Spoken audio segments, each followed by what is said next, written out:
So the idea of um, everything has a spirit. Everything has a spirit, whether it's a rock or a tree or a bird. Um, what would you like people to know about that fact? The fact that every single thing has a spirit, not just humans. Well, that's called animism. And animism is something that some of the Eastern religions uh, have known about for centuries, millennium. And it's just a beautiful, beautiful way to look at the world, like the Native Americans did, where everything they had reverence for everything in the earth, no matter what it was.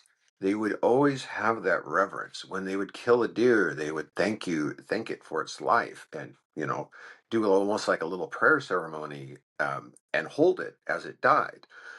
And just that whole concept of we are not. Like one of the beefs I had with the Catholic Church is that somewhere in the Catholic Bible, there's all kinds of Bibles, uh, they say something about man is the steward of the earth. He can do with it as he pleases, and I'm like, ugh, no, you can't do that. You have to have, because that respect and reverence that you have for all things carries into everything that you think about, everything you do, everything that's predicated in your life, everything in the universe. It should be respected. And if everybody had that concept in their head, you know, the universe and the world, this world especially, would be a much better place. Isn't that the truth? When we're not just taking, and we just pause for a minute with that reverence, with that gratitude, with that acknowledgement, how the world could shift, how the world could shift.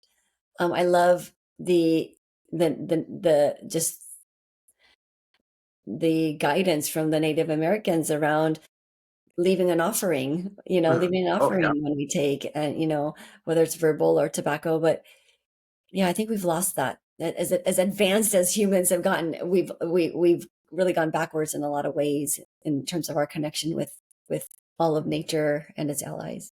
The second thing you wrote is that the spirit world reconnects us to source. So this idea of um, all of us are able to be connected to source, and we also have help in doing so. Oh yeah.